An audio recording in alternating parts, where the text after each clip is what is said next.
إن الحمد لله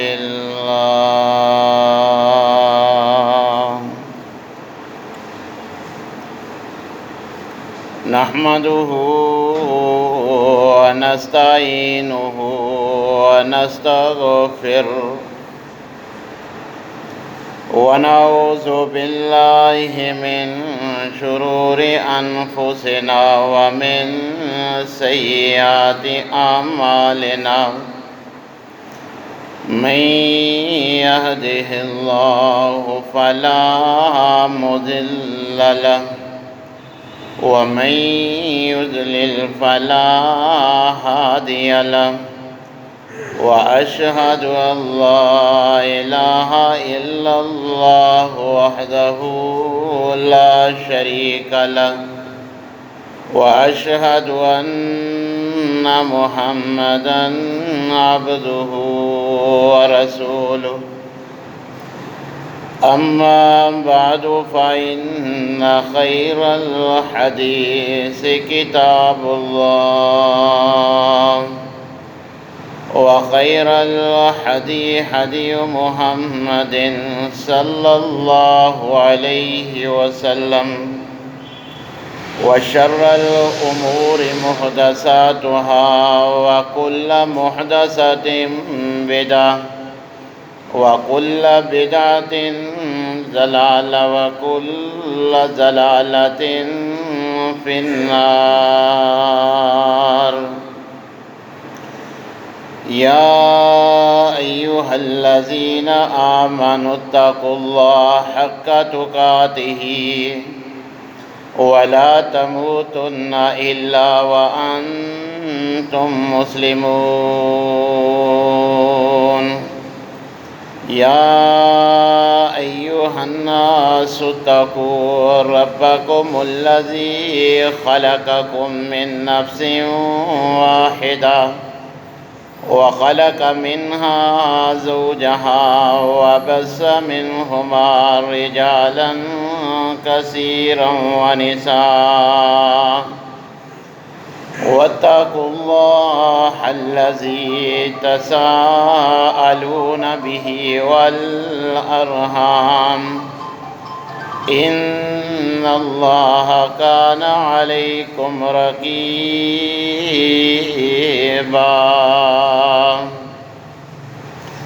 يا أيها الذين آمنوا اتقوا الله وقولوا قولا سديدا يصلح لكم أعمالكم ويغفر لكم ذنوبكم ومن يطع الله ورسوله فقد فاز فوزا عظيما. أما بعد فأعوذ بالله السميع العليم من الشيطان الرجيم من حمزه ونفخه ونفسه. بسم الله الرحمن الرحيم.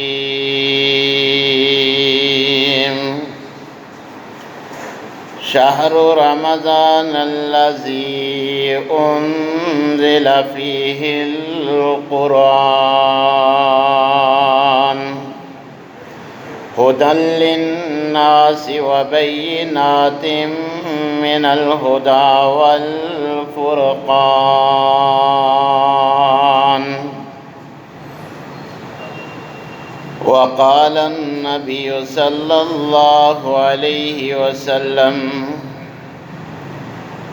اقرأوا القرآن فإنه يأتي يوم القيامة شفيعا لأصحابه.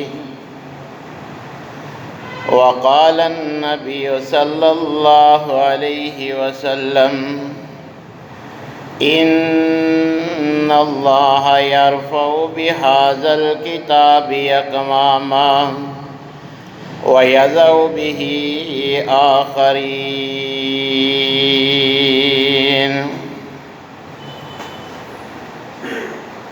تمام قسم کی تعریفات مالک العلام ذو الجلال والاکرام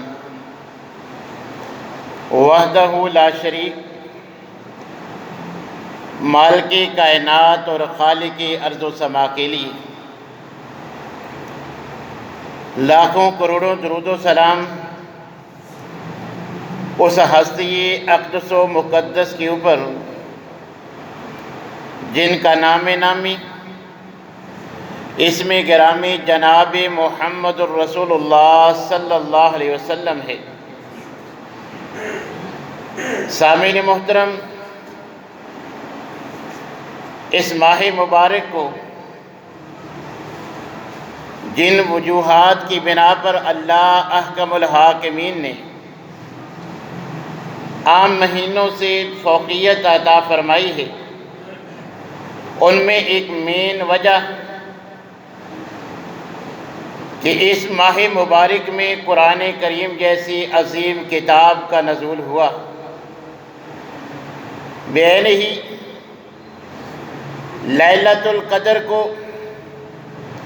اسی بنا پر سارے سال کی راتوں سے فضیلت عنایت فرمائی کہ اس رات اللہ احکم الحاکمین نے قرآن کریم کو لوح محفوظ سے بیت العزہ میں نزول فرمایا۔ اسی بات کا ذکر اللہ احکم الحاکمین روزے کے مسائل کا ذکر فرماتے ہوئے فرما رہے ہیں کہ شہر رمضان الذی انزل فیہ القرآن، کہ یہ رمضان کا وہ بابرکت مہینہ ہے کہ جس میں اللہ احکم الحاکمین نے قرآن جیسی عظیم کتاب کا نزول فرمایا۔ اور پھر اللہ احکم الحاکمین نے نزول قرآن کا ایک مقصد از خود بیان فرما دیا کہ یہ جو قرآن اس برکتوں والے مہینے میں نازل ہوا ہے، ہدی للناس، وہ لوگوں کے لیے ہدایت اور رہنمائی کا باعث ہے، وبینات من الہدی والفرقان، ہدایت کے لیے، صراط مستقیم کے لیے، اور حق اور باطل میں امتیاز اور تفریق کرنے کے لیے واضح نشانیاں قرآن کریم میں موجود ہیں۔ جو قرآن سے لو لگائے گا اسے ہدایت بھی نصیب ہوگی، قرآن اس کی رہنمائی بھی کرے گا صراط مستقیم کی جانب، اور حق اور باطل کے درمیان واضح قرآن اس کو نکھار کے فرق کر کے بتلا دے گا کہ تیرا عقیدہ، تیرا ایمان، تیرا عمل حق پر ہے یا باطل پر۔ قرآن کریم واضح کر دے گا کہ تیرا جو عقیدہ ہے وہ حق پر ہے یا باطل پر۔ سامعین محترم، ہم قرآن کریم پر ایمان تو رکھتے ہیں، مگر قرآن کریم پہ جو ہمارا ایمان ہے وہ ہم سے تقاضا کیا کرتا ہے؟ اللہ احکم الحاکمین نے یہ جو قرآن کریم کا نزول فرمایا ہے اس کے مقاصد کیا ہیں؟ کیا صرف قرآن کریم اللہ نے ہمیں اس لیے دیا ہے کہ جب کوئی ہماری بات کا یقین نہ کرے تو اپنی بات کی صداقت کے لیے قرآن اٹھا لیا جائے؟ بیٹی کی رخصتی کے وقت اس کے گھر میں خیر و برکت کی امید لگا کر اس کی رخصتی اس قرآن کے سائے میں کی جائے کہ اس کے سر پہ کر لیا جائے؟ یا پھر جب کوئی زندہ تھا تو قرآن نہ پڑھتا تھا، نہ سمجھتا تھا، نہ اس پہ عمل کرتا تھا، اب جب وہ ہمارا کوئی عزیز رشتہ دار فوت ہو گیا تو اب اس کی بخشش کو، مردوں کی بخشش کے لیے اللہ احکم الحاکمین نے جو ہمیں کتاب دی ہے، ہمارے طرز عمل سے تو یہی لگتا ہے کہ شاید قرآن مردے بخشانے کی کتاب ہے، جھوٹی قسمیں اٹھانے کی کتاب ہے، شاید اپنی دکان اور دفتر میں رکھ کے خیر و برکت کے ذریعے کے لیے تعویذ کے طور پہ، یا اسی طرح بیماری کے شفا کے شفا یابی کی نیت سے قرآن کا کچھ حصہ تعویذ کی صورت میں جسم کے کسی حصے کے ساتھ باندھ لیا جائے، کیا قرآن کریم کے نزول کے یہی مقاصد ہیں؟ حالانکہ قرآن کریم جو اپنے خود مقاصد نزول بیان کرتا ہے، جو نبی کریم علیہ السلام نے کیے، ان مقاصد میں سے کوئی بھی مقصد نہ قرآن میں ہے جو ہم سمجھ رکھا ہے، نہ نبی کریم علیہ السلام نے جو سمجھا۔ ہم نے تو ان چند کاموں کے لیے اس کو قرآن کو خاص کر لیا، حالانکہ اللہ احکم الحاکمین جہاں اس بات کا ذکر فرما رہے ہیں کہ ہم نے اس کو رمضان کے مہینے میں نازل کیا، وہیں اللہ نے اس کے نزول کا ایک مقصد بیان کیا کہ یہ تمہارے لیے ہدایت ہے، رہنمائی ہے، یہ وہ کتابچہ ہے جیسے تم نے اپنی زندگی گزارنی ہے، یہ قرآن تمہیں بتلائے گا تم نے کیا کرنا ہے کیا نہیں کرنا، یہ تمہارے لیے رہنمائی ہے، تم نے اس سے رہنمائی لینی ہے۔ مگر آج نہ ہماری تہذیب، حتیٰ کہ ہمارا عقیدہ بھی قرآن کے مطابق نہیں ہے۔ جب کوئی غیر قرآن کی توہین کرتا ہے ہم گریبان پھاڑتے ہیں، احتجاج کرتے ہیں، دھوپ میں ریلی نکالتے ہیں، گھنٹوں دھوپ میں کھڑے ہوتے ہیں۔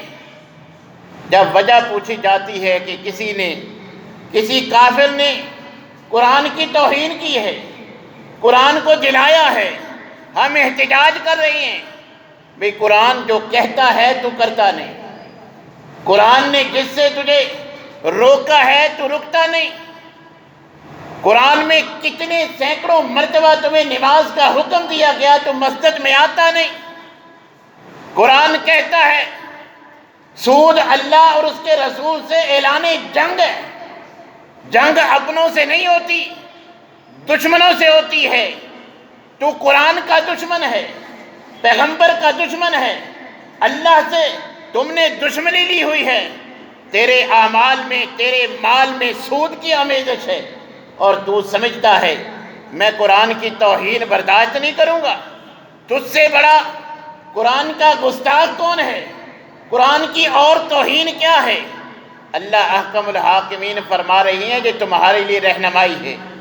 اب ذرا سوچئے، موبائل کا دور ہے، آپ کسی کو میسج کرتے ہیں، پھر آپ اس سے معلوم بھی کرتے ہیں کہ آپ نے میسج پڑھ لیا کہ نہیں۔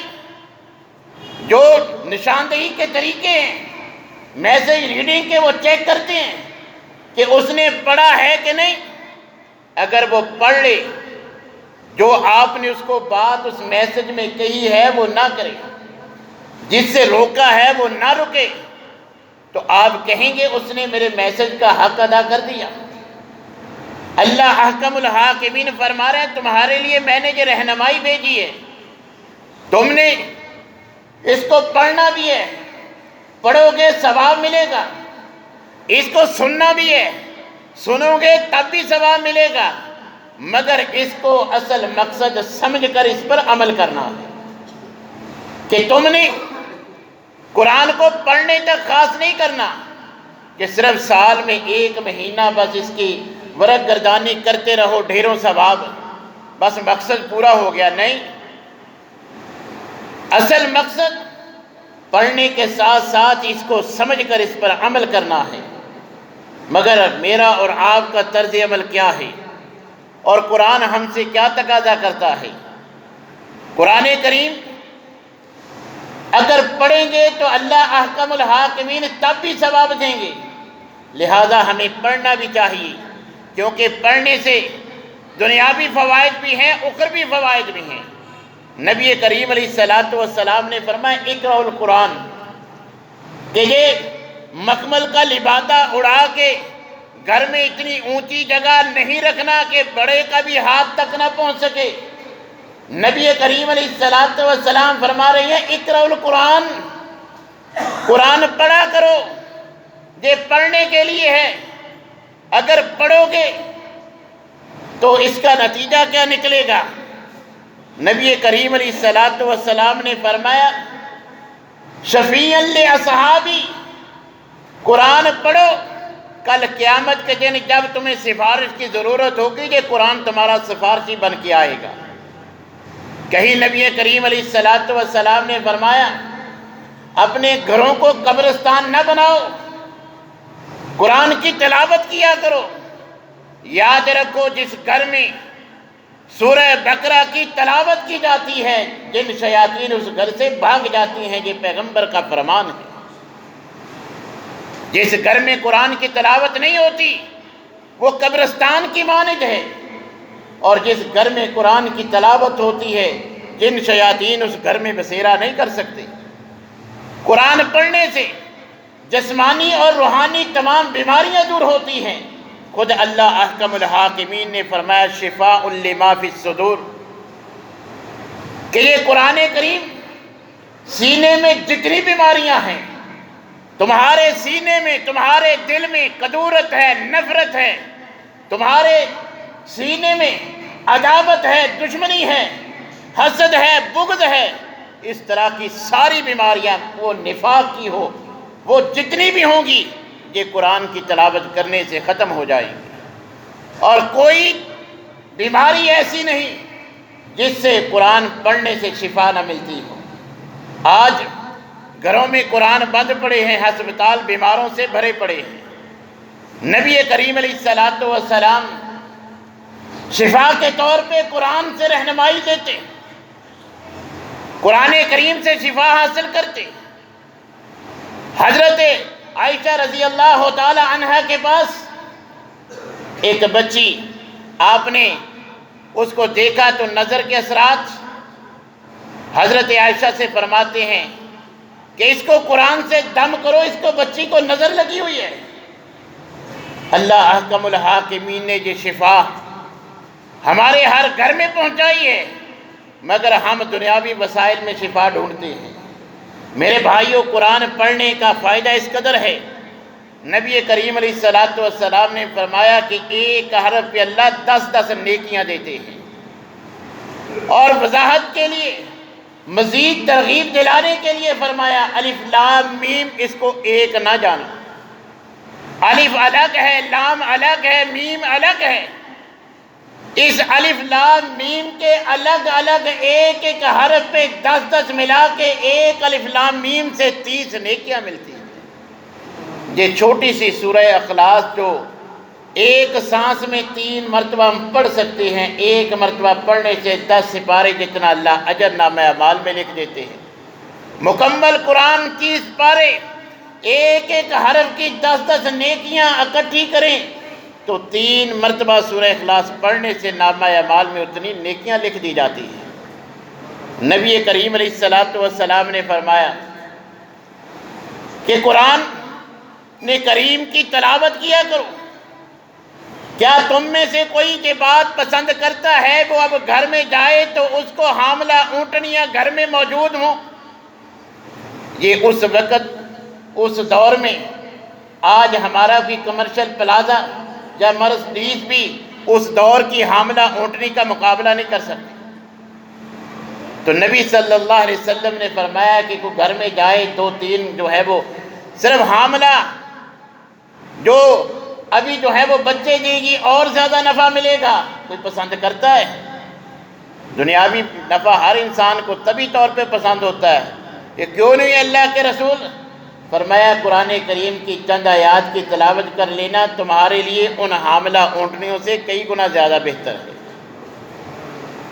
تو اس لیے یہ قرآن کریم کے نزول کا مقصد ہماری بیماریوں کی شفا یابی کے لیے اللہ احکم الحاکمین نے اس کی تلاوت سے ہمیں شفا کا یہ ایک عظیم نسخہ ہمیں عطا فرمایا ہے، لہذا کثرت کے ساتھ قرآن کی تلاوت کرنی چاہیے۔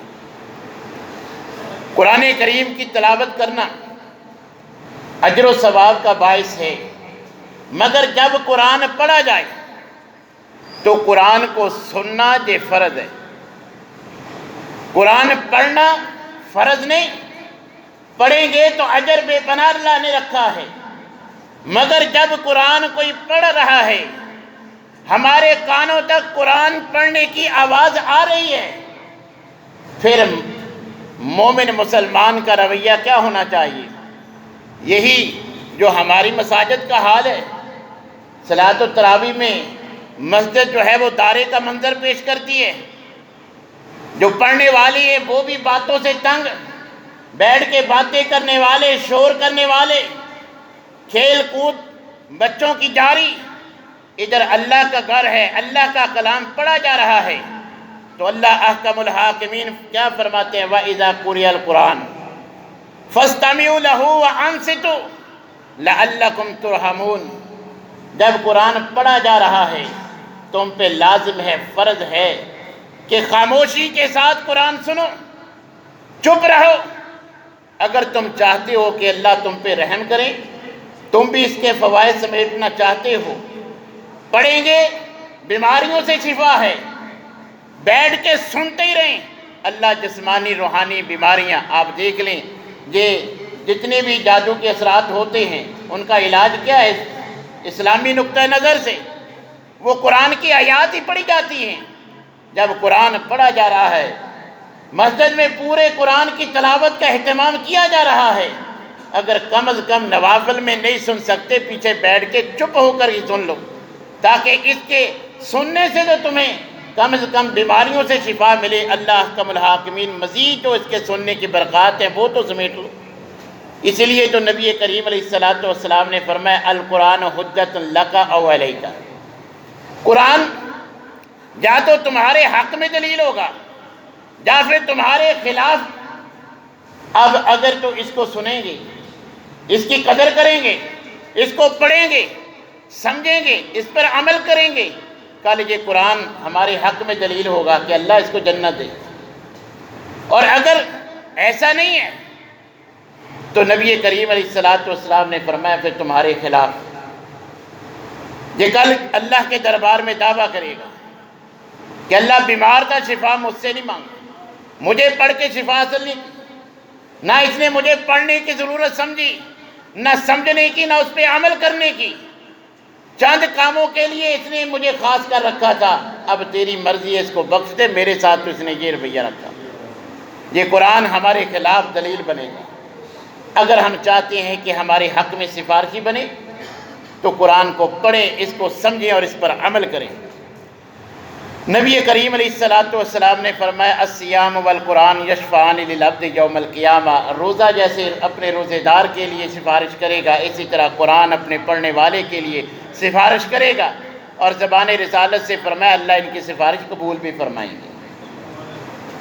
قرآن کریم کا دوسرا مقصد کہ جس کے لیے اللہ نے اس کا نزول فرمایا وہ اس کا سمجھنا ہے۔ ہم تو سمجھتے ہیں کہ ہم نے کون سا جمعہ پڑھانا ہوتا ہے، ہم نے کوئی درس دینا ہے، یہ قرآن کا ترجمہ پڑھنا، تفسیر پڑھنی، یہ تو علماء کا کام ہے، یہ عربی زبان میں ہے، عربی سیکھنے کے لیے تو کئی علوم درکار ہیں، ہم نہیں سمجھ سکتے۔ حالانکہ اللہ احکم الحاکمین کیا فرما رہے ہیں؟ اللہ تبارک و تعالیٰ قرآن کریم کے بارے میں کیا فرما رہے ہیں؟ وَلَقَدْ يَسَّرْنَا الْقُرْآنَ لِلذِّكْرِ فَهَلْ مِن مُدَّكِرٍ۔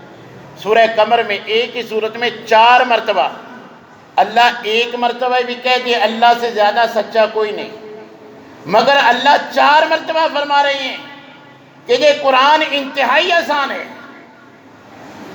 یہ تو شیطانی بہکاوے میں ہم آ کے سمجھتے ہیں، انگلش ہماری زبان نہیں ہے، مگر انگلش میں سمریاں، یہ پوری کتابیں ہم رٹ لیتے ہیں، سمجھتے بھی ہیں، انگلش میں بات چیت کرتے ہیں، سمجھتے ہیں، وہ ہماری زبان نہیں۔ کیوں؟ ادھر پیسہ کمانا ہوتا ہے، ادھر دنیاوی مفادات ہوتے ہیں، ہم دنیاوی مفاد کے لیے انگلش یا جس ملک میں جانا ہے اس ملک کی زبان سیکھ لیتے ہیں کیونکہ دنیا کا چکر ہے، مگر یہ آخرت ہے، یہ جنت کمانے کے لیے عربی کو سمجھنا، قرآن کو سمجھ کے اس پر عمل کرنا یہ ضروری ہے۔ نماز کی قبولیت کے لیے نماز میں جو قرآن پڑھتے ہیں اس کی سمجھ ہونا، اس کا مفہوم ذہن میں ہونا ضروری ہے۔ مگر ہم اس کی پرواہ نہیں کرتے۔ تو اللہ احکم الحاکمین قرآن کریم کو نازل کرنے کے بعد فرماتا ہے اتبعوا ما انزل الیکم من ربکم، تم نے اس کی پیروی کرنی ہے جو میں اللہ نے تم پہ نازل کیا ہے۔ اب پیروی کیسے کرو گے؟ بات کیسے مانو گے؟ پہلے پتہ تو چلے اللہ نے کہا کیا ہے۔ ہم ضرورت کیوں محسوس نہیں کرتے؟ قرآن کا ترجمہ پڑھیں گے تو سود کا ذکر آئے گا، پتہ چلے گا کہ یہ تو کھلا اللہ اور اس کے رسول سے اعلان جنگ ہے، جھوٹ بولنے سے منع ہے، کسی پہ تہمت لگانے کی سخت سزا ہے۔ مومن کی صفات بیان ہوئی ہیں، ہمارے اندر ایک نہیں، منافقین کی صفات بیان ہوگی، ساری ہمارے اندر ہیں۔ تو ہم قرآن کو سمجھیں گے، ہمارے عقائد کی اصلاح ہوگی۔ نبی صلی اللہ علیہ وسلم نور ہیں یا بشر؟ عالم الغیب ہیں یا نہیں؟ اللہ کے علاوہ کوئی اور معبود ہے کہ نہیں؟ یہ کہاں سے پتہ چلے گا؟ قرآن میں بتلائے گا۔ قرآن کو ہم سمجھیں گے، عقائد کی اصلاح ہوگی، اعمال کی اصلاح ہوگی۔ تو اللہ احکم الحاکمین تو ہمیں تنبیہ فرما رہے ہیں افلا یتدبرون القرآن ام علی قلوب اقفالها، کہ تم غور و فکر قرآن پہ کیوں نہیں کرتے؟ تمہارے دلوں پہ تالے لگ چکے ہیں؟ جب قرآن میں سنتے ہو اقیم الصلاۃ، کیوں غور نہیں کرتے؟ کیوں کان پہ جوں نہیں رینگتی؟ اس تراویح میں سینکڑوں مرتبہ نماز کا حکم، پھر عید کے روز سے مسجدوں سے غائب، کیوں نماز نہیں پڑھتے؟ کیوں جھوٹ نہیں چھوڑتے؟ کیوں زنا نہیں چھوڑتے؟ کیوں شراب نہیں چھوڑتے؟ سارے احکامات قرآن میں سنتے بھی ہو، کیا تمہارے دلوں پہ تالے ہیں؟ کیوں نہیں قرآن میں غور و فکر کرتے؟ بھئی اس سے تو اللہ نے منع کیا ہے، لہذا ہمیں باز رہنا چاہیے۔ ہمیں اس کا اللہ نے حکم دیا ہے، جیسے روزے رکھتے ہیں کہ اللہ نے ہمیں حکم دیا ہے، تو رمضان میں ہم روزے رکھتے اللہ کا حکم مانتے ہوئے، قرآن میں اللہ نے سینکڑوں حکم دیے جو ہم مانتے نہیں ہیں۔ سینکڑوں ایسے احکامات ہیں جن سے ہمیں اللہ نے روکا ہے مگر ہم رکتے نہیں ہیں، ان پہ عمل کون کرے گا؟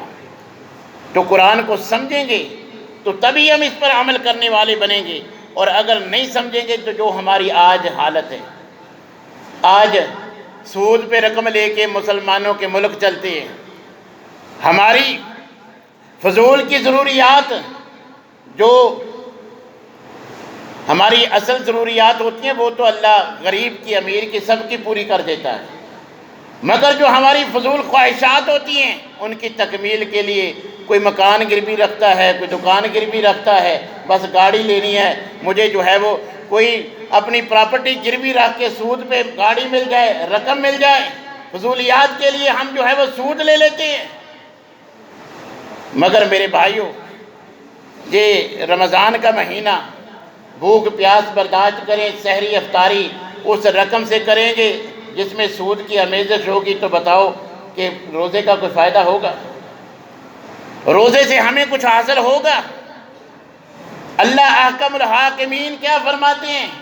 یہ جو روزے کے بارے میں روزے دار ویلا کرتے، سڑکوں پہ احتجاج کرتے کہ سحری افطاری کی چیزیں مہنگی ہو گئی ہیں، ہماری خرید سے باہر ہو گئی ہیں، قربانی کے جانور خرید سے باہر ہو گئی ہیں، ان کا سبب یہ نہیں ہے۔ اصل سبب کیا ہے؟ اصل سبب تمہاری معیشت کی تنگی کا قرآن سے دوری ہے۔ وَمَنْ عَارَضَ عَنْ ذِكْرِي فَإِنَّ لَهُ مَعِيشَةً ضَنْكًا، جو قرآن سے دوری اختیار کرے گا، جس ملک کا نظام قرآن کے مطابق نہیں ہوگا، کافروں کا نظام چلے گا، عدالتوں میں نظام کافروں والا قرآن والا نہیں، انسان کی اپنی چال ڈال قرآن کے خلاف، اس کی تہذیب، اس کی خوشی غمی اسلام کے خلاف ہوگی، تو اللہ احکم الحاکمین فرماتے ہیں جو قرآن سے اعراض کرے گا اس کی معیشت کبھی مستحکم نہیں ہو سکتی۔ یہ ساری دنیا کے کفار مل کے اس معیشت کو سنبھالا دینے کے لیے اربوں ڈالر بھی دے دیں، معیشت مستحکم نہیں ہوگی جب تک مسلمان قرآن سے تعلق نہیں بنائیں گے۔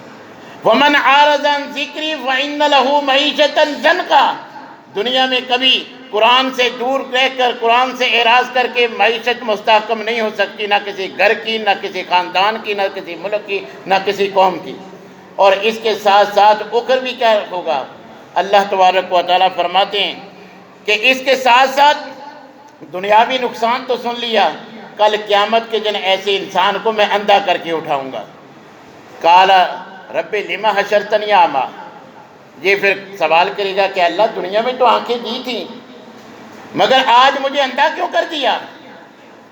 پھر اللہ کہیں گے، فرشتہ جواب دے گا تجھے نظر دی تھی کیبل دیکھنے کے لیے نہیں، موبائل پہ فحاشی دیکھنے کے لیے نہیں، جس نظر کی تو بات کرتے نا دنیا میں اچھی نظر تھی، تجھے نظر کس لیے دی تھی؟ تو نے اس کی قدر کی؟ تو قرآن کی آیات بھی تو تیرے سامنے پڑھی جاتی تھیں، قرآن تیرے گھر میں موجود تھا، سارا دن اس نظر سے فحاشی دیکھنے میں گزار دیتا، کبھی قرآن بھی دیکھ کے پڑھا ہے؟ اللہ احکم الحاکمین جواب دیں گے، قال کذالک اتتک آیاتنا فنسیتھا، قرآن تیرے پاس آیا، ہماری آیات ہماری نشانی آئی، تو نے بلا دیا۔ 11 مہینے قرآن کہاں پڑھا ہے تجھے یاد ہی نہیں، صرف 1 مہینہ وہ بھی ہم زیروں زبروں کا خیال کیے، بس انگلی پھیر کے ثواب کمانے کی نیت سے، تو اللہ احکم الحاکمین فرماتے فنسیتھا، تو نے ہم سے جو ہم نے آیات بھیجی تھی، قرآن بھیجا تھا، اس سے اعراض کیا، اس کو بلا دیا، وَقَذَلِكَ الْيَوْمَ تُنْسَىٰ، آج ہم نے بھی تجھ سے اپنی نعمت واپس لی۔ تو میرے بھائیوں، معیشت مستحکم نہیں ہو سکتی، ہماری آمدن سے خرچ کم نہیں ہو سکتا، گھر کا بجٹ پورا نہیں ہو سکتا جب تک ہم قرآن کے ساتھ ویسا تعلق نہیں رکھتے جیسا ایک مسلمان کو ہونا چاہیے۔ قرآن پہ جو ہمارا ایمان ہے اس کے مطابق ہمارا عقیدہ اور عمل نہیں بنتا تو ہماری معاشی حالت کبھی بہتر نہیں ہو سکتی۔ یہ میرا فتویٰ نہیں ہے، قرآن کی آیت کا ترجمہ ہے، بلکہ آج ہم یہ سوچ کے کہ نبی صلی اللہ علیہ وسلم ہمارے حق میں سفارش کر دیں گے، آپ کی شفاعت مل جائے گی۔ میں نے حرمت رسول ریلی میں دھوپ میں جو ہے وہ اتنے گھنٹے کھڑے ہو کے وقت گزارا ہے، میں نے بڑے نعرے لگائے، بڑے پمفلٹ آپ کی گستاخی پہ میں نے جو ہے وہ مارے کھائیں، مگر یاد رکھو اگر قرآن کے ساتھ تعلق نہیں، پیغمبر کے ساتھ بھی کوئی تعلق نہیں۔ خود قرآن گواہی دیتا ہے، وقال الرسول یا رب ان قوم اتخذوا هذا القرآن مہجورا، نبی صلی اللہ علیہ وسلم جو قرآن کے ساتھ تعلق نہیں رکھیں گے ان کے حق میں سفارش نہیں کریں گے، ان کے خلاف دعویٰ ظاہر کر دیں گے۔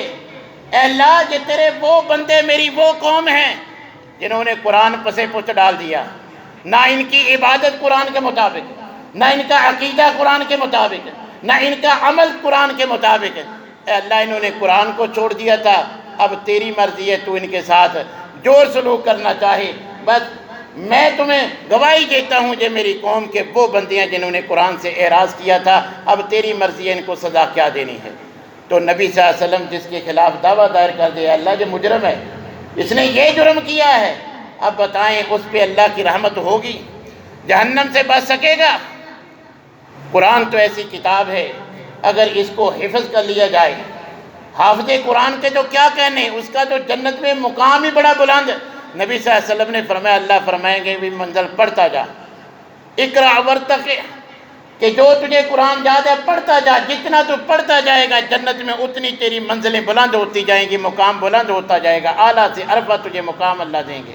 جہاں تیری قرآن کی منزل ختم ہوگی وہی تیرا بلند ترین مقام ہوگا۔ مگر جس کو چند الفاظ، چند صورتیں بھی قرآن کی حفظ ہیں، جس کے سینے میں قرآن کا کچھ حصہ بھی ہے، قرآن ایسی بابرکت کتاب ہے، نبی صلی اللہ علیہ وسلم نے فرمایا اس دل کو، سینے کو جہنم کی آگ نہیں چھو سکے گی جس میں قرآن کا کچھ نہ کچھ حصہ موجود ہوگا۔ تو میرے بھائیوں، قرآن کریم جتنا یاد ہے، چلتے پھرتے کم از کم اسی کی بار بار جو ہے وہ تلاوت کرتے رہے۔ یہ سورہ اخلاص تو چھوٹے چھوٹے بچے کو بھی یاد ہے، سورہ قل هو اللہ، ایک مرتبہ پڑھنے سے 10 سپاروں جتنا اللہ اجر دیتے ہیں۔ کثرت کے ساتھ اس کو پڑھتے رہیں، قرآن کا جو بھی حصہ یاد ہے۔ بعض میں کے بارے میں نبی صلی اللہ علیہ وسلم نے جو ہے وہ وضاحت فرما دی کہ ان آیات سے، قرآن کے اس حصے سے اللہ تبارک و تعالیٰ یہ فائدہ دیتے ہیں۔ بعض کو مسلمان جو ہے وہ معالجین نے اپنے تجربے کے ساتھ کہ یہ آیت فلاں بیمار پہ پڑھی جائے تو اس کو افاقہ مل جاتا ہے، مگر قرآن جو بھی جس کو یاد ہے اسی کو وہ بار بار کثرت کے ساتھ پڑھتا رہے گا، اس کی جو جسمانی روحانی بیماری ہوگی انشاءاللہ اللہ تبارک و تعالیٰ جو ہے وہ دور فرما دیں گے۔ صحت مند کو بھی پڑھنا چاہیے، بیمار کی تو یہ شفا ہے، اس کو ضرور جو ہے وہ کثرت کے ساتھ پڑھتے رہنا چاہیے۔ بہرحال قرآن مردے بخشانے کی کتاب نہیں ہے، سمجھ کر عمل کرنے کے لیے اللہ کا الحاکمین نے اس کو نازل کیا ہے۔ یہ نزول قرآن کا جو ہے وہ مہینہ ہے، رمضان کو اسی قرآن سے برکت ملتی ہے، لیلۃ القدر کو اسی قرآن کی وجہ سے فضیلت ملتی ہے۔ یہ قرآن تو ایسی کتاب ہے کہ ہم تو ٹس سے مس نہیں ہوتے، سپارہ روزانہ قرآن میں سنتے ہیں، پھر ہمیں جو ہے وہ فجر پڑھنی یاد نہیں رہتی، ہمیں اس کی قدر نہیں، مگر یہ قرآن بتلاتا ہے میں ایسی کتاب ہوں۔ اللہ فرماتے ہیں اگر پہاڑوں پہ بھی نازل ہو جاتا، یہ میں قرآن پہاڑوں پہ نازل کر دیتا، اس کی ہیبت سے، اس کے روب دبدبے سے وہ بھی ریزہ ریزہ ہو جاتے۔ یہ قرآن کی تلاوت سن کے ہم خوشگپیاں لگاتے ہوتے ہیں، یہ کسی مسلمان کو زیب نہیں دیتا۔ قرآن کریم کو کثرت کے ساتھ پڑھیں، پڑھنے کا بھی ثواب، پڑھنے کے بھی فوائد، اس کو پڑھا جا رہا ہو خاموشی کے ساتھ سنیں، سننے کے بھی بے شمار دنیاوی اور اخروی فوائد ہیں، اور اصل مقصد اس کو سمجھیں اور اس کے مطابق اپنی زندگی بنائیں۔ یہ ایک مکمل ضابطہ حیات لایا عمل ہے کہ ہم نے کیا کرنا ہے کیا نہیں کرنا۔ اکثریت ہمارے مسلمانوں کے عوامل قرآن کے خلاف ہیں، ایک دو کی میں نے مثال دے دی، جیسے سود ہے، زنا ہے، شراب ہے۔ اکثریت ہماری جتنی بھی بدعمالیاں آج امت مسلمہ میں موجود ہیں، قرآن واضح الفاظ میں ان سے ہمیں منع کرتا ہے۔ اس قرآن کو ترجمے کے ساتھ پڑھیے تاکہ پتہ چلے اللہ نے کیا حکم دیا ہے، کس سے منع کیا ہے، پھر جس کا حکم دیا ہے اس کی پابندی کریں، جس سے روکا ہے اس سے باز آ جائیں۔ اللہ تبارک و